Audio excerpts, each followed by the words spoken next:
have grown up knowing this has to stop. This cannot continue to the next generation. Maybe the way your family has handled anger, maybe the way they didn't give you love and support that you needed, maybe the way shame was born in your life, or maybe just that extreme expectations. Breaking generational cycles is not easy, but no one tells you how hard it really is. You know it needs to stop, right? You've lived it. You don't want anyone else to relive it. So, how do we end those patterns? How do we do it different? How do we do it different than our parents did? Gosh, we need to know how we make it stop. I remember I'm old, and in the 80s, there was this lady who was like, stop the insanity. That's what we're talking about. How do we take things that have maybe happened for generations and make it stop? How do we learn to take where there was no love and create love? Where there was shame and now we have acceptance. That's what we're going to talk about today. And so if you have ever felt that, or if you're feeling it right now and you want to break the chains, stay with us today because we're going to dig deep. We've got somebody here with us that's going to help us unpack. And we're going to have that rubber meets the road and some science too. So excited that you're here. Thank you again for following us. And I am personally really excited for our guest today. So Jada, who is here? Well, I'm very excited to announce that we have Sheryl Moser on. She is a devoted wife and mother. She's been happily married to her husband, Mark, for 28 years. So first off, just round of applause for that. That's amazing. Today, they celebrate the joys of their family life with their 3 children. Their children are 33, 28, and 16. She has a robust background in sales. Sheryl also spent the past 23 years thriving in the real estate market, helping families find their dream homes. She's a natural caregiver.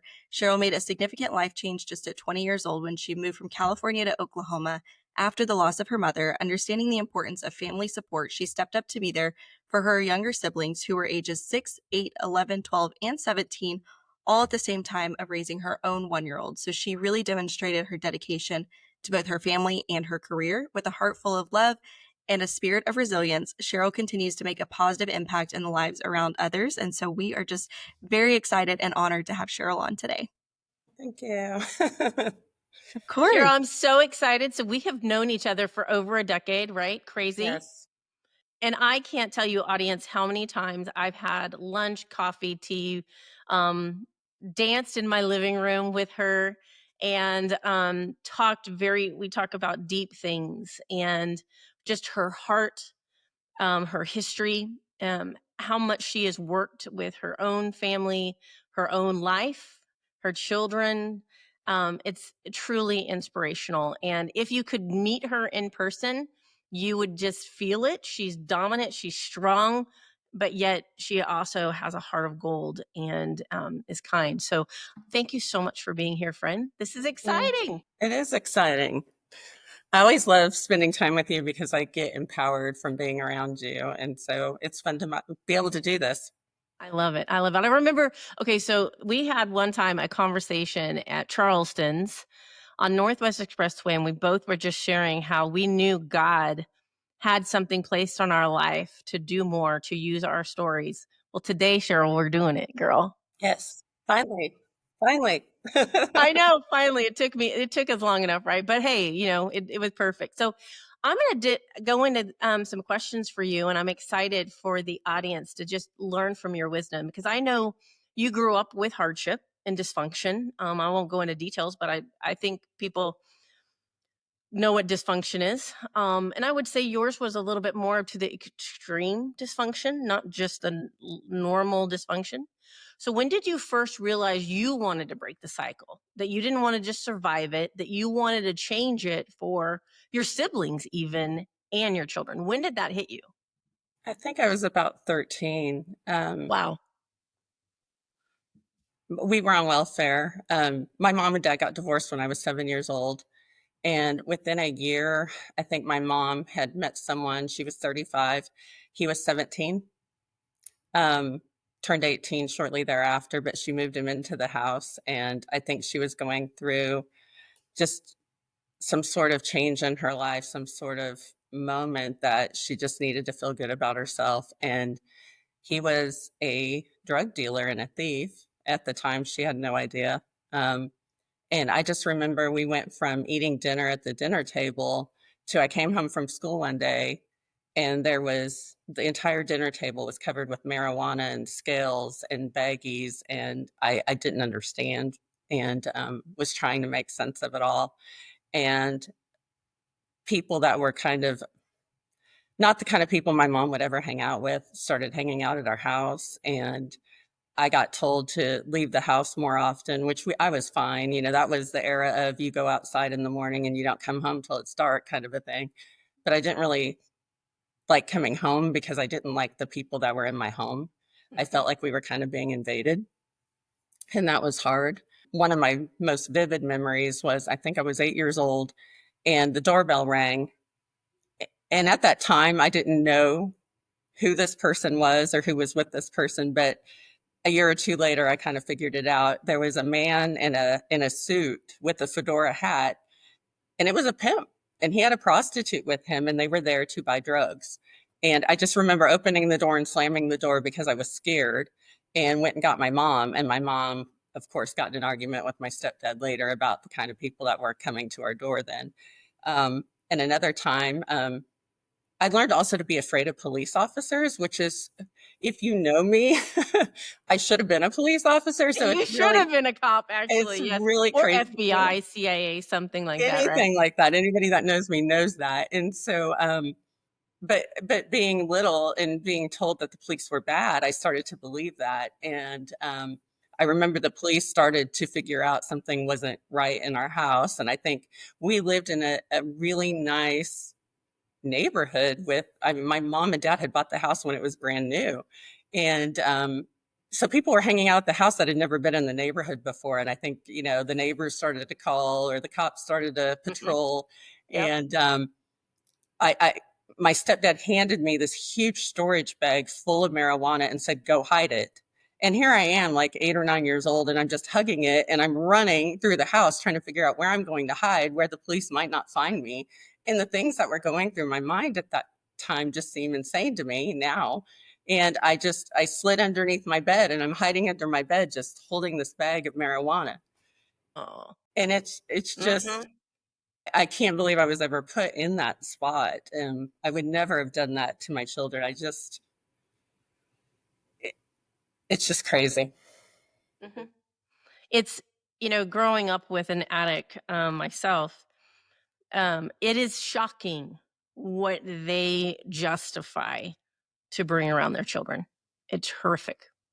Yes. Just absolutely horrific. So that I mean, that went on for a minute. If that was in your 8s and 9s to 13, so you lived that for I a I while. lived that. Yeah. We lived at that time we were in California, and Yeah. we eventually ended up moving to Kansas when right around my Mhm. 12, 13 age. Yeah. My dad was shot in a drive-by shooting, my biological dad, but he didn't die. He was shot in a phone booth. This is back when we actually had telephones that you had to put coins in and use. He Yeah. was lured to a particular phone booth and was shot. And I found out years later that my stepdad was the one that did the drive-by shooting. I kind of put all those pieces together later on in my teenage years. But we were running from the law. Mm. So he came with you to Kansas? What was his idea? Yes. Um, yeah, lovely. You Hmm. know? So those okay, being somebody who grew up, in situations, unfortunately, that children should never have to endure, I just have to tell you, you would be an amazing cop or detective. But I wanna tell you, I too, I remember growing up being told as a child that we call the police officers the fuzz or the pigs, and how we need to stay away from them and avoid them. It's interesting in the drug culture, um, the disrespect, that they teach. So that is something you obviously have broke. That's a pattern you have broken. But I know there are a lot. I know your story deeply, and I appreciate you always, us getting to share. But one of the things I want to ask, when you grow up like that, there are particular patterns of behaviors that you recognize, I don't want to move that one forward. I'm not going to do this, or I'm going to make sure this is different. Tell me some of those things, because there are people listening right now, Sheryl, that what I want them to hear is I want them to be able to identify you. You know what I mean? That they can too see what you have saw, that what you've seen, sorry, that this pattern is not productive and I need to teach it differently, or this is not going to go forward with my children or my siblings. What are some of those that could maybe resonate with our audience, and how did you go about changing it? Kind of like trigger moments. Are you Anything. thinking? Yeah. Yeah.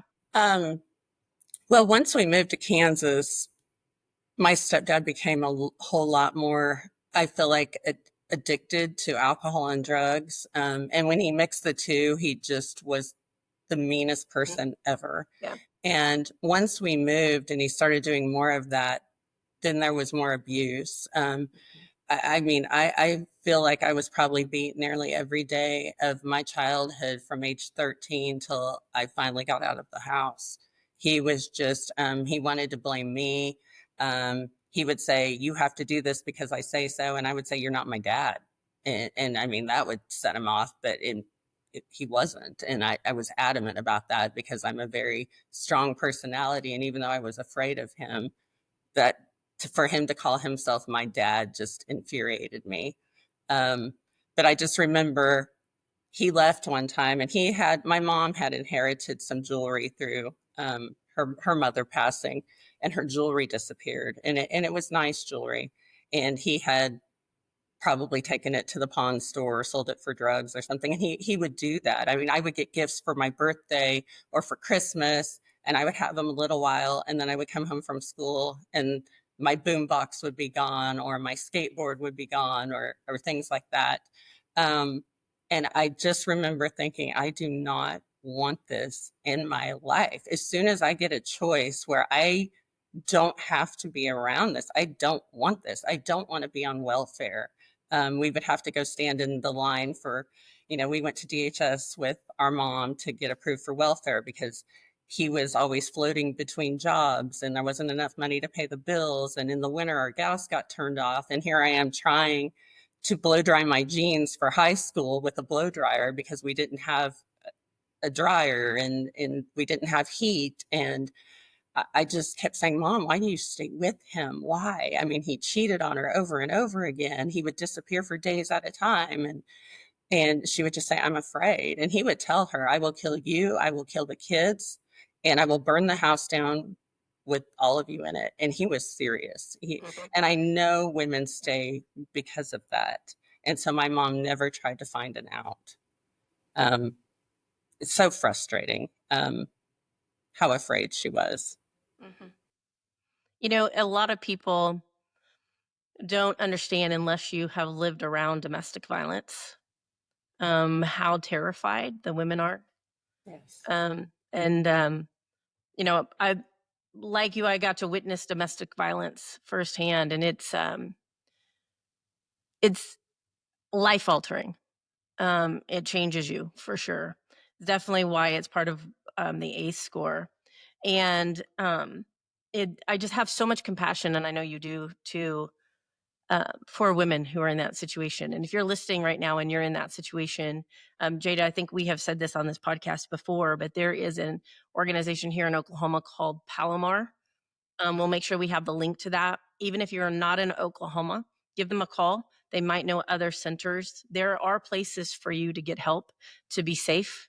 We just want you to hear that if you're listening, if you're like Cheryl's mom, and or if you're Sheryl in this story, right? If you're Sheryl and you want to try to get help for your mom or dad, even, please, there are resources out there to try to get some options for you. Now, Sheryl, how did you, after going through all the extreme, and you haven't talked a little bit, but how did that affect you, being the eldest? What did it I mean, what was the role with you and your siblings at that point, going through all of that?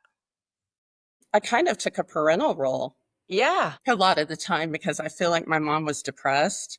Mhm. Um, it seemed like my mom just kept having children.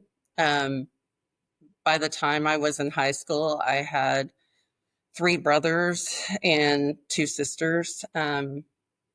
And whenever my stepdad would start to hit me, my oldest brother, who's younger than me, but he would jump on his back and like try to hit him. And another one of them would just wrap themselves around his leg and bite him or do whatever to try to get him off of me. It became this thing where we all just tried to save each other. Mhm. And it was just, So I how look, did you I, go I'm ahead. sorry. No, go ahead. I think about it now and it's hard to believe we went through that. Mhm. Um, sorry. When did he leave? Or did he ever leave? Well, he ended up leaving when I was 17 because I came home. I never had a curfew really at all because he was gone all the time and my mom was um, not always in the best place. And I tried to stay away from home as much as possible, but I also played every sport there was. It was a small town in Kansas. Um, and so everybody kind of played every sport. And so I just stayed gone as long as I could. And I remember coming home late one night and he thought he had told me to be home at a certain time, which I didn't even know he was going to be home. And he had Mhm. been drinking and he was on drugs.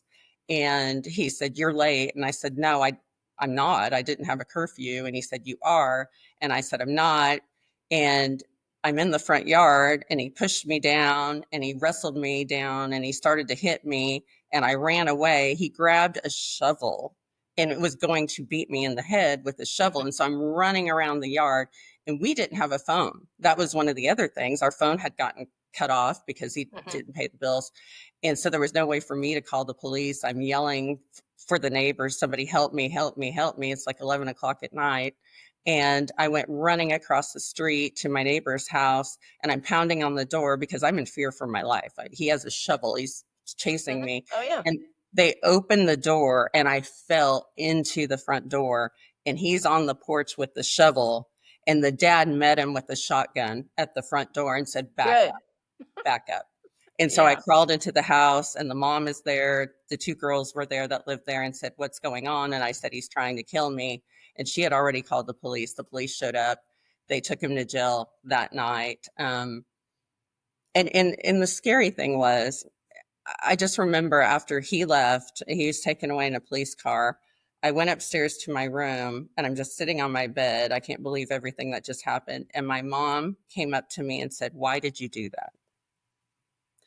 Why did you do that?" Now he's gone. Now it's going to cost to get him out of jail, and just why would you do that to your family? And it just, I was just thinking, this is insane. I mean, what about me? What about what he just tried to kill me?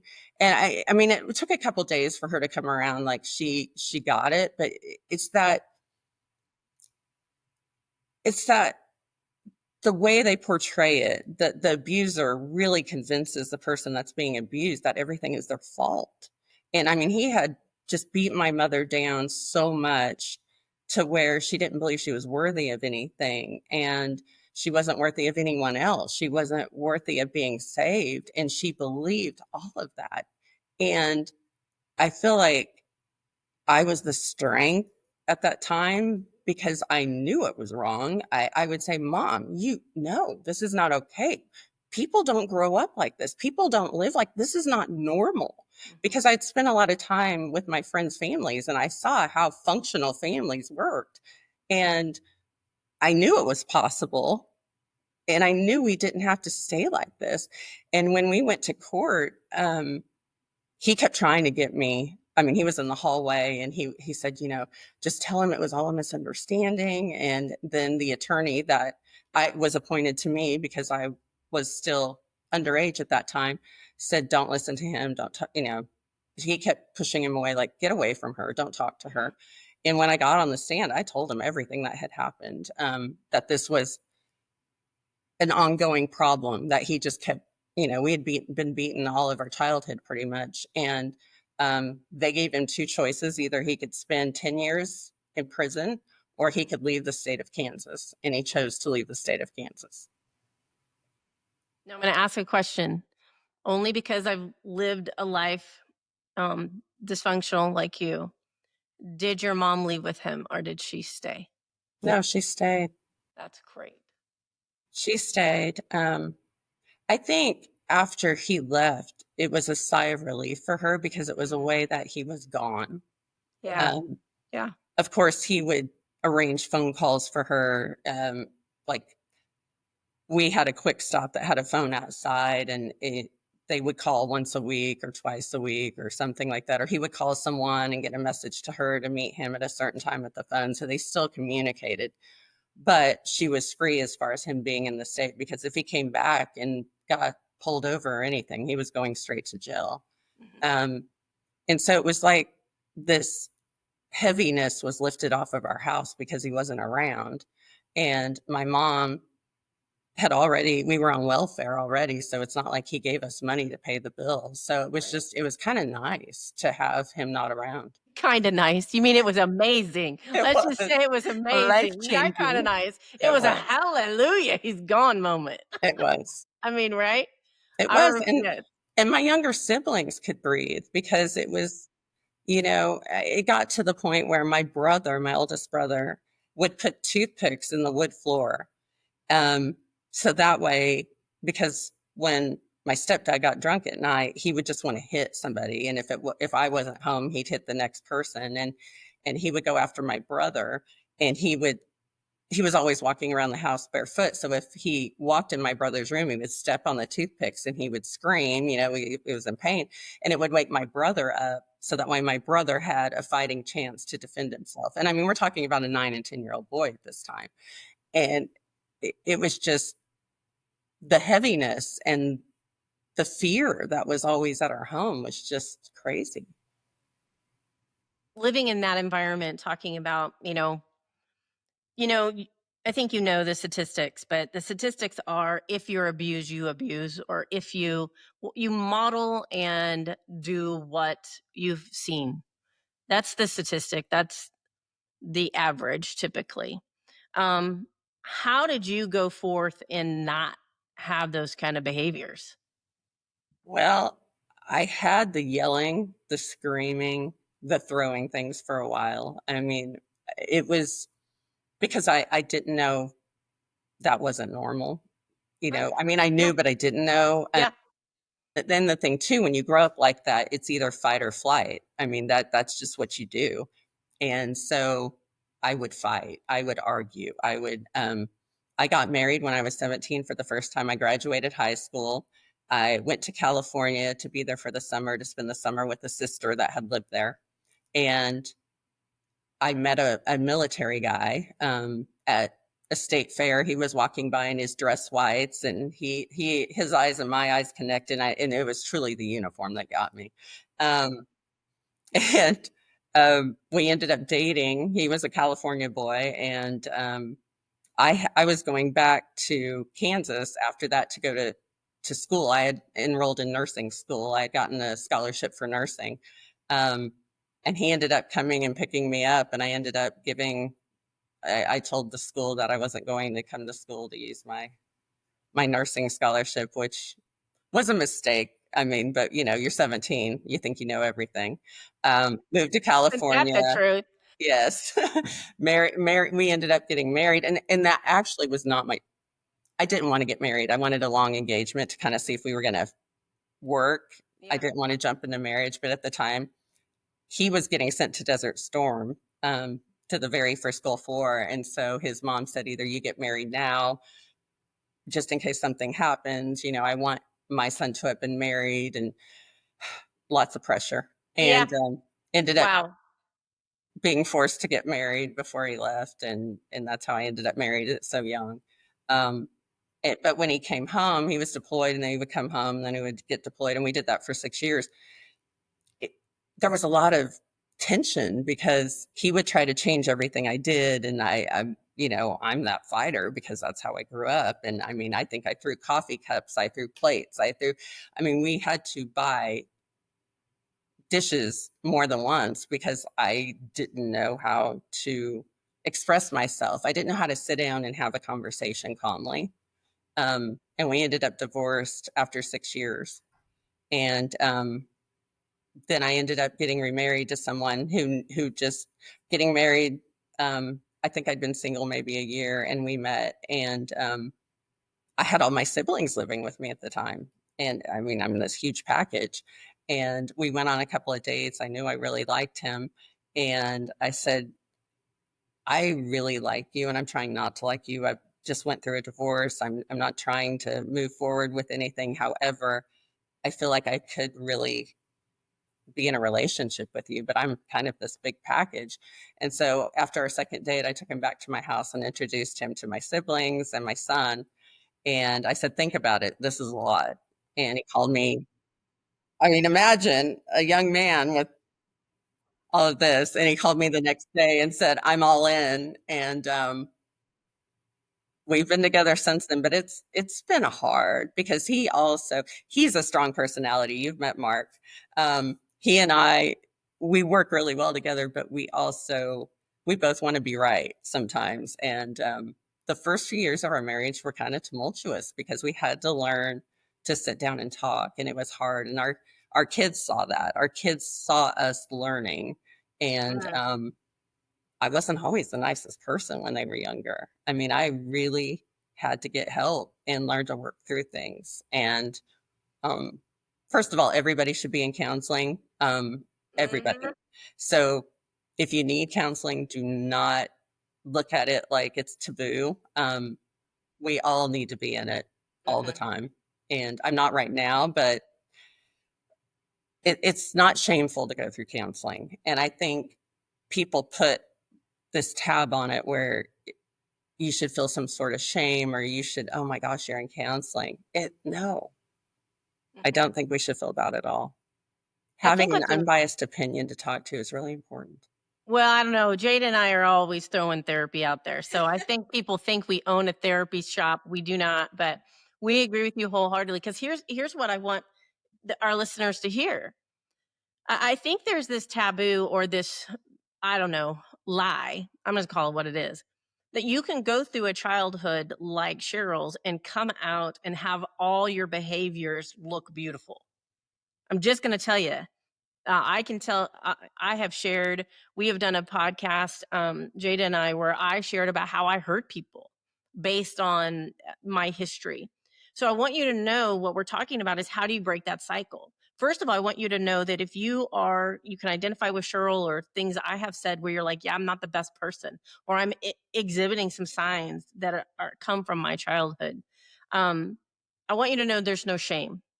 There's no shame but there is hope. Cheryl just told you. So Cheryl, you broke that by therapy.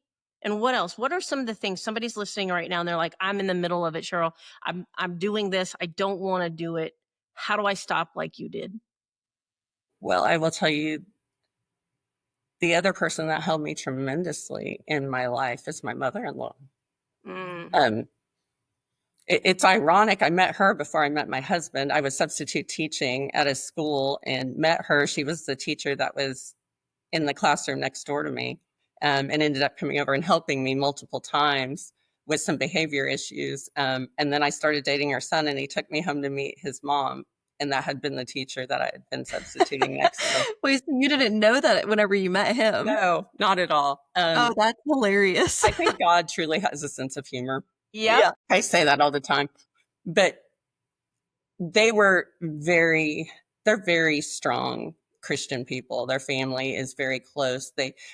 I married into an amazing family. Oh, wow. And it's him, he has a brother, an older brother, and an older sister. And they are so close. They talk all the time. Great parents, very spiritual, very Hmm. biblical to put things in perspective all the time. And when I met his mom, even though at first she didn't like me because, well, for her son, she liked me, but you can imagine meeting a woman who Yeah. has a son and all these kids at home, and your young son's going dating this woman and ends up being around a lot, and they have all this baggage. So I get it because it would be hard for me to work through that with my child. But she loved me through it and invited me to church. They were having a Christmas program, um, and I accepted God into my life. She's the most amazing, forgiving woman I've ever met. And she has kept me grounded. She has become my mom. I go to her for so many things, and I feel so blessed to have her in my life. Wow. What a gift. I, I I, I mean, feel like if you have a family member like that, I also feel like friends, they say that you're most likely the six people you spend the most time with. And so that's the other thing. If you have a lot of negative people in your life, your six people are all negative, or they want to point fingers at you that you're bad, or just whatever the situation, you have to break free of those friends. It's kind of like people. I've had one brother that's been in some trouble, and when he got out of jail, those friends that you had in your phone, the phone's gone. You can't call those people. You can't have those numbers in your phone. You need to break free of the people that bring you down, and you have to put positive people in the place of those negative people, because otherwise you're going to stay the same you are. You have to put uplifting people in your life to build you up. And did you? church is a place to find a lot of those people. Hmm. That's awesome. So church and therapy and wonderful, positive people. You, I can you talk about, say I'm that person and I just got out of jail, or I want to change my behavior and I want to change the people around me. How do I start creating boundaries? How did you start creating boundaries to keep yourself safe and to make sure that your behaviors were what you wanted them to be? Well, actually, I have one sibling I had to cut out of my life. Mhm. We were Yeah. very, very close once upon a time, and their behavior is toxic. Um, Lie a lot, pull people into problems, blame me for a lot of the mistakes they've made in their life, um, and it's okay to cut family out. It's not easy. Mhm. I still love her from afar, but she just can't be in my life. Mhm. She's just toxic, and she's not just toxic to me. She was toxic to my family, and she's toxic to other family members in our life, and would lie to start problems and stir the pot, and then say I was the one lying. And so if you have someone like that in your life, it's okay to cut them out. I feel like you can pick family members. My best friend, um, she's like a sister to me, and I've called her in the middle of a crisis, and she's there for me. And you know her, I know. She's Jamie's my best amazing. friend. Um, she has talked me off a mountain when I was about to jump before. And you have to have people like that in your life. Um, you have to replace sometimes the bad people, Mhm. even if they're But it's not family. easy. It's No, not easy. And no, because you're going to get flack from the other family members. you are. And I have fought and fought and fought with other family members about this. And then they come around and say, you were right. That's not a great relationship. And so some of them have had to do the same thing. Um, Yeah, and it's not everybody sees it from your perspective. I've had family members, some cousins that I'm not. I walked away from my family at 14 to save myself, and so there's a lot of people I left behind, and some of my as we aged and got older, some of my cousins who didn't live with my monster, my mom, and see it, have reached out and like, why didn't you love her? Why didn't you like her? Why did you abandon us? Like, and they had no idea. And even now they're like, we want to meet your daughter and we want to do this. And why are you? And I have, I won't air all why, but it's just not safe. It's just not safe. There's some people still there that are not safe. And, I'm viewed not well. You know what I mean? That's Um, the other thing. You have to not care what people think about yeah, you. it's And you will yeah. get to that point. I was a people pleaser, a Mm. strong people pleaser, because that's one of the other hats that we put on is we like to please everybody because then everybody's going to like us. And it took me years to overcome that. I don't care if you don't like me now. I don't care. That does take a hot minute. I, um, I really did used to, I wanted everybody to be my friend, but you have to go through some really low spots in your life Mhm. to not care. Yeah. So how did you do I mean, your children did not live like you did. No, no. Not at all. So what were some of the things that I know we talked about therapy and your surrounding. Anything else that you did to ensure that your children did not have the same life you did? Boundaries. Mhm. And I did make mistakes with my two older children. My husband and I have talked about this because we were growing up with them. We had our first, well, my son, I had him when I met my current husband. He was 2 years old when I met my husband. And then we had our daughter just not even a year after we got married. But I also had siblings living with us too. And so it was so much. And the Mhm. siblings are dealing with trauma. Yeah. And then DHS came in and said I had too many kids for my age and moved two of my siblings out of my house into foster care. That was very, very difficult. I felt like a failure, even though that wasn't my fault. I took it on as my fault. Yeah. Um, but as I got older, I realized that I could control things a little bit better. And it's okay also to admit you made mistakes. I've Yeah. told both my older children I've made mistakes. My daughter now is 16, and I'm an older parent, so I'm a more mature. I'm a healthier mentally than I was with my two younger children. So I've apologized and said, I'm sorry. I wasn't the perfect mom. I was learning through it. You got to see me be an ugly person sometimes, and I'm really sorry. Um, we don't fight in front of our daughter.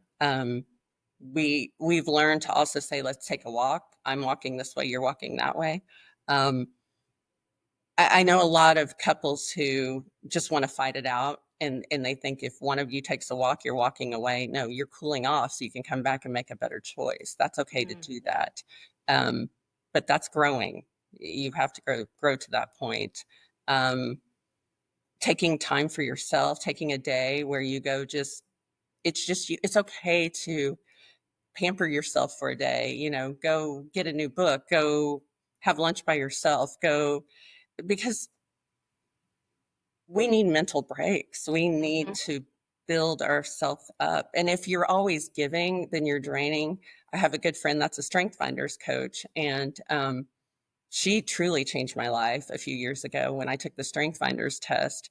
And I understood that we all have these strengths and we use so many of them every day. And one of my top strengths is positivity. And I truly feel like that is one of the strengths that got me through childhood was the positivity.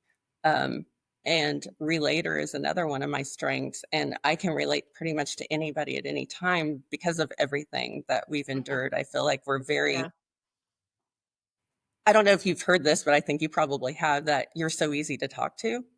Um, I think it's because how we grew up. We can relate to so many different kind of people. Mhm. And my husband says I can talk to a wall; it just doesn't talk back. True, true. You're I not love alone in that, talking to Cheryl. people. I love wanting to getting to know people. I want to know your story. I want to know why you are the way you are, and I love listening to people um, and helping them grow. Well, And okay, so with that, as we wrap up, this is the last question for you. For the listeners out there right now in the thick of it, they have had the trauma and now, they're trying to create a new life for themselves. Any words of wisdom that you can give them, any hope that you could give them today? you're not stuck there unless you allow yourself to be stuck there. Yeah. Um, that's you are in charge of your life, even though you might not think you are. You are. And if you're a child, if you're a young teenager, talk to an adult. Tell them what's going on. First of all, I would walk around school with bruises all over me, and not one teacher ever asked me about them. Um, uh, One thing I wanted to tell you: whenever I would start dating a boy, if the boy figured out who my stepdad was, they would make my boyfriend break up with me immediately because I was going to turn out just like him. No, you're not. You're not going to turn out like the person that you're forced to live Hmm. with in a bad situation. Right. That's also, I think that's so, it just, that infuriates me that people tell people that. I've known parents to tell their kids, "You're not worth anything. You're stupid. You're dumb." No, you're not. No, you are not. Just because you know the situation you're in is wrong doesn't mean you're dumb. It doesn't mean you're stupid. It doesn't mean you're unworthy. You are worthy, and you need to get out of there. And you need to talk to an adult. You need to talk to someone at church. You need to talk to another family member or a friend's family member, and tell them what's going on, because that's how you're going to break that cycle and get out of it. Yeah. And No one really, ever talked in my house. No huh? one talked to anybody to get help. Yeah. Yeah. And I that's talked once. It didn't work well for me. So I learned at 9 you don't talk. But one of the things I love what you said there, and I want to make sure that people heard it, is that you people will tell you, and I don't know why people do this, that you're going to turn out like so and so, right? You're not. You don't have to, right? You don't have right. to. You do not have to. You do not have to be the sum of the behavior that happened to you. You do not have to be a reflection of the people that were around you, even if they were not to an extreme, even if they were just depressed or angry or whatever it is. You do not have to emulate them. You are your unique person. That's what you're saying, Cheryl. And I really want people to hear that. I've spent so many years fighting where I didn't need to not be my mom. Well, I'll tell you what, when I left my house at 14, I wasn't like my mom. That's But for right. so long, I was fighting, right?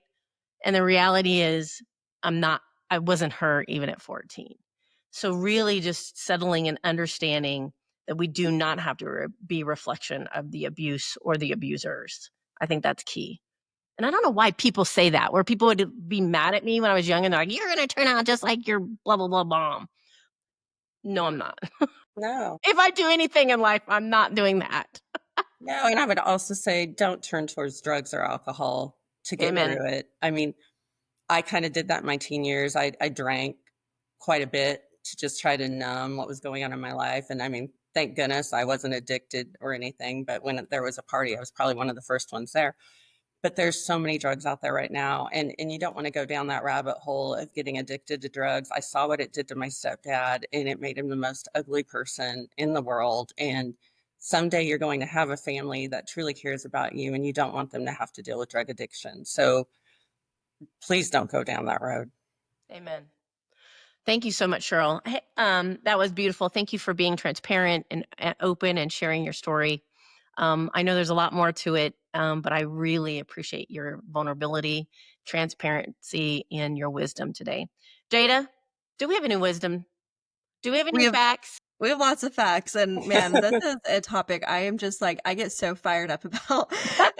My undergrad is in human development, and it had a very strong emphasis on child and family services. And so a lot of people with my degree go into, CPS type of work. And so, anyways, this is just something I'm very passionate about and just really gets me fired up. So, of course, I have some statistics. Yes. Okay. Let's do it. So the first one, it talks about how breaking generational trauma literally changes your brain wiring. So research in the intergenerational trauma shows that trauma can be passed down biologically through epigenetic changes, meaning certain trauma responses can be encoded in how your genes express themselves. But when we break cycles, whether that's through therapy, intentional parenting, emotional regulation, all of the above, we can reverse these patterns and literally change how stress and resilience show up in ourselves and in future generations that we're impacting. Oh, that's hopeful. Yes. Yes, That is very hopeful. much Praise so. God for that. Yes. The second one, and this kind of ties a lot into Cheryl, what you were talking about in your early years of being a parent and having your siblings with you, is without healing, we are prone to reenact the patterns that we lived. And for you, it sounded like anger was one of those things that, you had to heal through. And so according to the attachment theory and family Yeah. systems research, if we don't consciously process and reframe our childhood patterns, we are neurologically wired to repeat them even whenever we hate those patterns. So the brain will default to what's familiar, if you will, especially in stressful situations. That's why awareness and intentional healing through like you said, therapy or other methods is crucial to break those cycles instead of unconsciously passing them on. And then the last one is talks about how breaking cycles without support increases your burnout and emotional fatigue. So studies show that individuals who are cycle breakers often face higher emotional exhaustion, relational strain, and feelings of isolation, especially when they try to do it alone. And I think that's even more heightened whenever it's family members that you are setting those boundaries with. And Sheryl and Athena, you guys both spoke to that a little bit today. However, even having that one safe, supportive relationship, whether that's a spouse, a therapist, a friend, your community members, that is going to drastically reduce your burnout and increase resilience during that time of rework. Absolutely.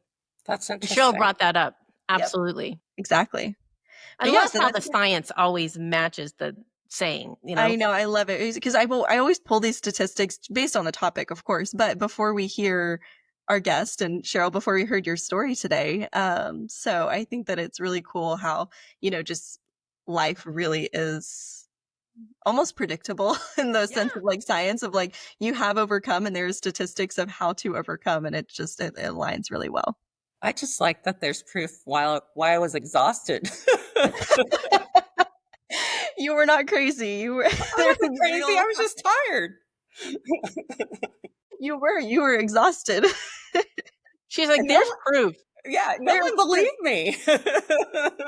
I'm just tired.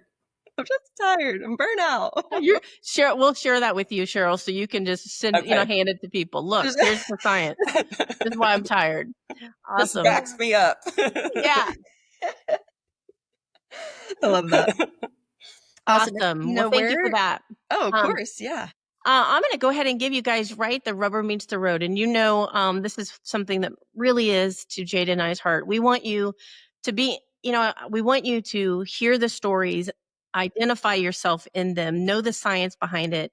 And we want to give you practical things you can do to change your life in a positive way, because we really want, and I know Sheryl feels the same way, you are worthy. She said it.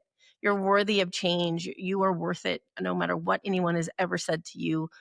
You are worth the effort. Very much want you to hear that. Somebody posted on my social media just yesterday. This broke my heart, ladies.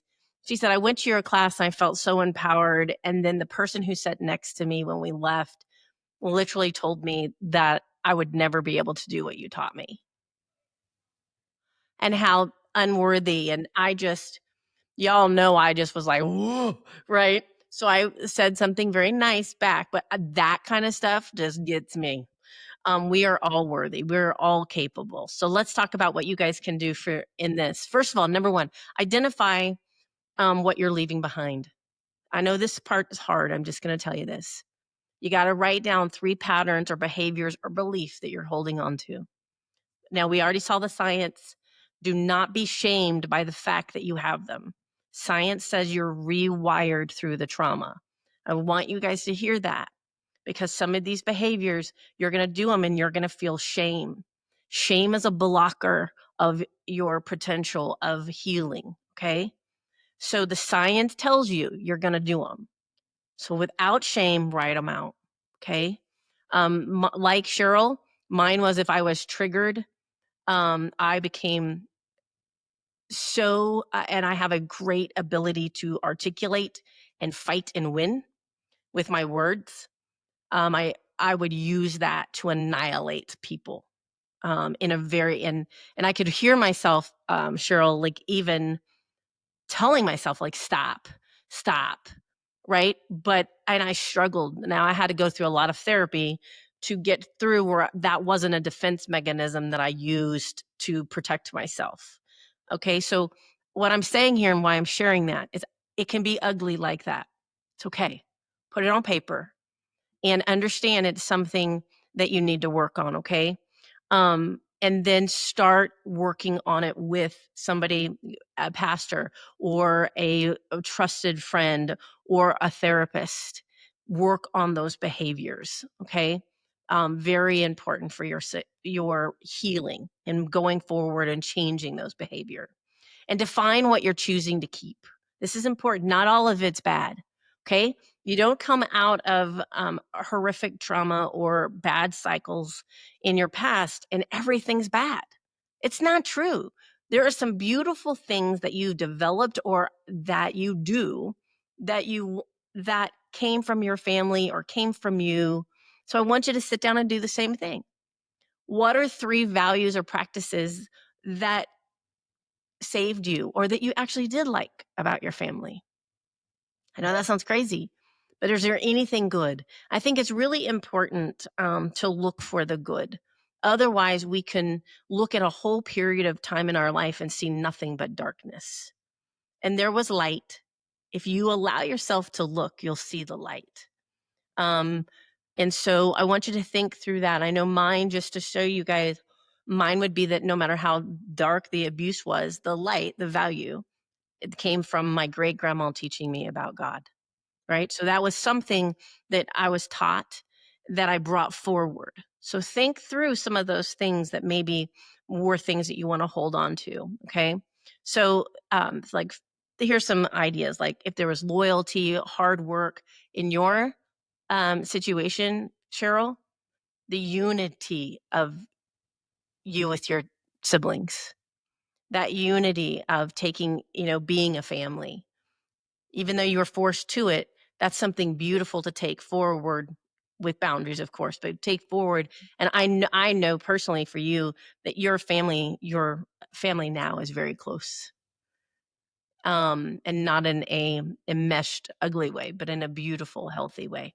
And so you can take that. I want you guys to think through some of those things. Not everything has to be bad. Also, create a personal pause and choose. What does that mean? I want you to think about the things that make you stressed. Now, you guys know them, you feel them physically. Something happens and you can feel it physically and you get red or whatever. Those are called triggers. Okay. And in order to change behaviors, you must identify those triggers. And you have to, once you hear those, you need to pause and think, what story am I repeating? How am I digesting this? Why is this affecting me? And how can I do it differently? Right? How can I do it differently? That's really important. It allows you to be more in control and have emotional intelligence and not be um, controlled by your emotions, right? Or do behaviors you don't want to. So anytime that comes up, stop, think what's happening. What do I need to do? Take a pause. I loved what Cheryl said. Go for a walk. Hmm. Go for a walk, right? That's not the time, by the way, when you feel that, right? That's not the time to be communicating. That's the time to be communicating with yourself, going for a walk, journaling, whatever you got to do. That is not the time to be talking to another human. That's really important, unless it's a therapist or the person that is in your life to help you heal. Okay. You will hurt other people if you don't do that. All right, number 4, build a support circle. And Cheryl, again, you talked about this. Your 6 closest people, right? You need people around you that know your story who are going to support you. So that is mentors, therapists, people in your faith. You want people around you that love you unconditionally, are helping you grow and develop in a kind way, people who are pushing you to be the best version of yourself, and people who will allow you to cry on their shoulders if you need to. You need those people in your life. You will not grow and heal if you don't. I'm just going to be very vulnerable this weekend. My husband and I were watching a motivational podcast. And so very uplifting, right? Not anything negative. But the guy on the podcast said something that had happened to him in a childhood. And I had a full PTSD meltdown because it took me back to a place that was very bad. And I haven't had one of those in a long time. And it was very bad. But my husband, who also has PTSD, recognized it immediately and knew. He was just like, okay, just let's process this out. It's okay. I mean, he knew that I was in a full PTSD moment, that there was no telling me this is not logical. This is, what are you doing? It was just, okay, just feel it. It's okay. Breathe. He was able to walk me through this very bad panic attack moment. Um, and I'm going to get teary, and do it in love and listen to me and hear the pain and not judge, and not judge me that I heard this motivational speaker say one thing and then I'm, a bluttering mess.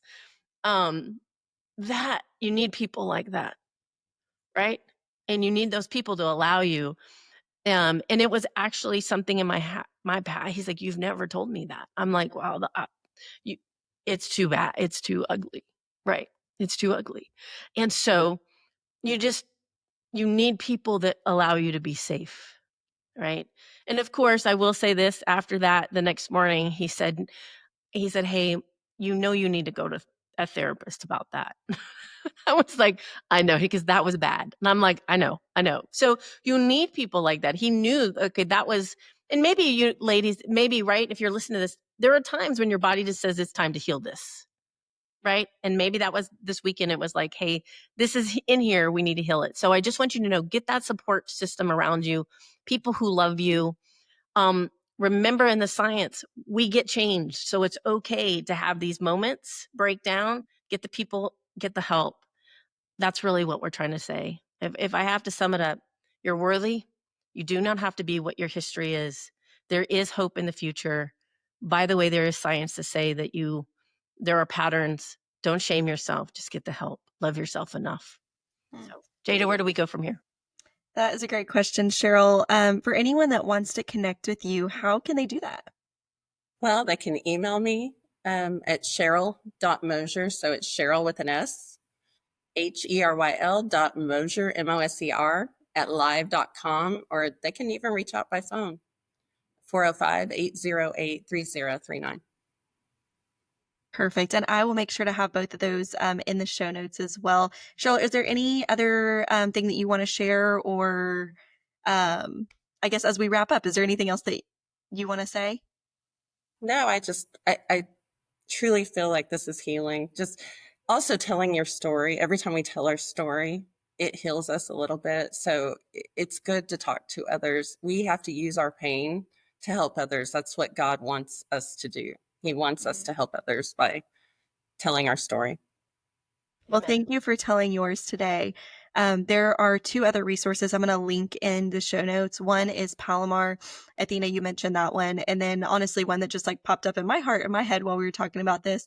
They are local to Stillwater, Oklahoma, but it's called Wings of Hope. It is another domestic violence shelter.